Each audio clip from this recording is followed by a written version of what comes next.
Hello! Alors, on se retrouve aujourd'hui pour les previews pour la première ronde des séries éliminatoires. On va commencer dans l'Est avec les Flyers qui vont faire face, pardonnez-moi, aux Canadiens de Montréal. Aujourd'hui, il y a eu un match, en fait pour vous ça va être hier. Là. Hier, il y a eu un match de hockey.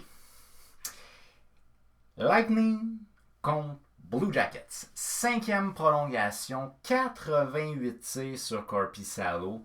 Finalement, en cinquième prolongation, Brandon Point a compté. Le Lightning n'emporte 3-2. Ça va faire mal au moral, mais c'était ridicule. À la fin, les gars étaient tellement fatigués. Puis il y avait beaucoup de neige aussi sur la patinoire. Fait que les passes étaient vraiment lentes. Le coup de patin était lent. Les gars étaient épuisés. Puis ben, ça a occasionné ce que ça a occasionné à cause des bulles, là, vu qu'on joue dans la même aréna. Ben, le match qu'elle a opposé les Bruins Hurricanes va être déporté aujourd'hui pour vous, là, quand vous allez regarder ma vidéo. Fait que bref, il y a eu un match de hockey pour la conférence de l'Est hier.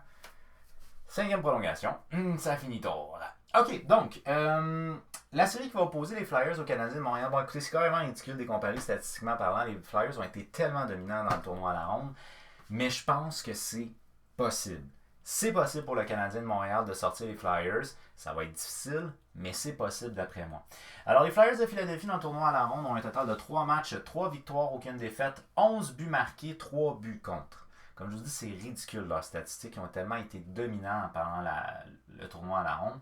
Avantage numérique 0%, ça c'est pas très bon par contre. Là. Désavantage à 90%, c'est bon. Une moyenne de tir par match à 26,7 et une moyenne de tir accordée à 25,3. C'est une équipe qui a bien joué. Offensivement a bien joué, défensivement a bien joué. Puis les gardiens de but ont été à la hauteur. Puis Alain Vigneault, c'est un coach en qui j'ai énormément confiance, a été intelligent, il a utilisé ses deux gardiens de but. Puis ces deux gardiens de but peuvent être des gardiens de but qui vont faire la différence. Dans le cas de Carter Hart, c'est un jeune gardien de but, mais qu'on va dire souvent qu'il y a le calme olympien de Carey Price. Ce qui est vraiment un très très beau compliment à faire à un gardien de but. Alors, le meilleur pointeur chez les Flyers aura été pour la phase qualificative. Le tournoi à la ronde pour eux autres. Scott Laughton. Scott Laughton en 3 matchs, il a 3 buts, 2 passes, 5 points. Kevin Hayes en 3 matchs, il a 4 passes, 4 points. Ces deux gars-là jouent ensemble sur la deuxième ligne. Puis honnêtement, là, les Flyers, ils ont 3 bonnes lignes d'attaque qui peuvent faire beaucoup de points. C'est ridicule de voir leur centre là, dans cette équipe-là. Ils ont Claude Giroux, Sean Couturier, Scott Laughton, c'est un centre. Kevin Hayes, c'est un centre.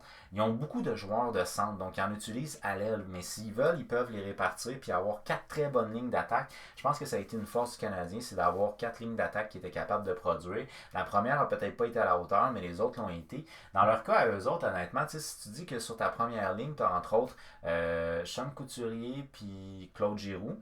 Sur ta deuxième ligne, tu as Kevin Hayes puis Scott Laughton. Puis sur ta troisième ligne, tu as Jakub Voracek, qui est un très bon joueur offensif. Donc, honnêtement, c'est une équipe qui les défenseurs sont lourds, ils sont bons. Leurs attaquants sont très bons aussi.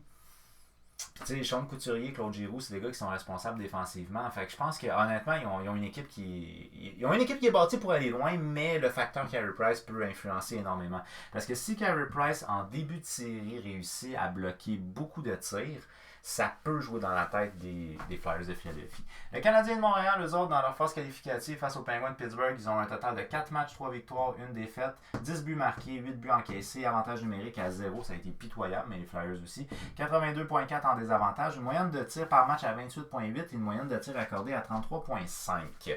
Donc, c'est une équipe qui a accordé beaucoup plus qu'une équipe qui a tiré, malheureusement. Ben, beaucoup plus. 5 tirs de différence en termes de moyenne. Meilleur pointeur du côté du Canadien, Shea Weber en 4 matchs. Il a 2 buts, 2 passes, 4 points. Le deuxième est Paul Byron en 4 matchs. 1 but, 3 passes, 4 points. Et finalement, Jeff Petrie qui a joué les héros. 4 buts, 4 matchs, 2 buts, 1 passe, 3 points.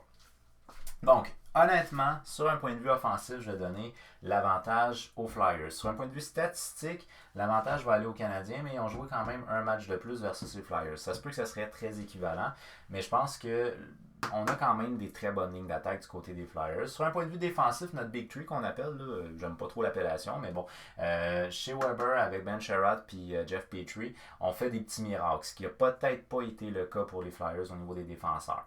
Fait que je pense que nos top 3 défenseurs puis notre gardien de but peuvent faire la différence et peuvent venir à bout de cette équipe-là qui a 11 buts marqués, 3 buts encaissés.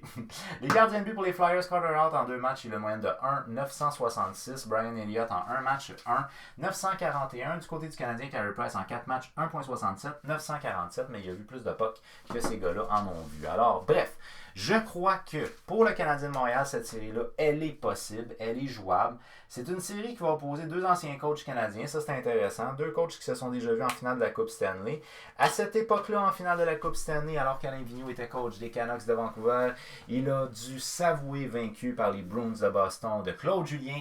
Alors, je vais y aller pour le Canadien de Montréal en 7 face aux Flyers. La raison pour laquelle j'opte pour le Canadien, performance encore une fois étincelante de la part des trois meilleurs défenseurs du Canadien, soit Shea Weber, Ben Sherratt et Jeff Petrie, bien entendu. Carey Price va changer la donne. C'est mon opinion. Qu'est-ce que vous en pensez? Qui vous voyez qui va remporter entre les Flyers et le Canadien? Faites-le moi savoir au travers des commentaires. N'oubliez pas de vous abonner et d'activer la petite cloche parce qu'il y a d'autres previews qui s'en viennent pour les séries éliminatoires de cette ronde-ci, mais aussi des autres rondes. Alors, on active la petite cloche puis on se revoit très bientôt. Merci beaucoup d'avoir pris le temps de regarder ma vidéo. J'apprécie énormément. Faites un petit j'aime si vous l'avez aimé. Partagez-la pour qu'on soit plus d'amis. OK, à bientôt. Bye bye.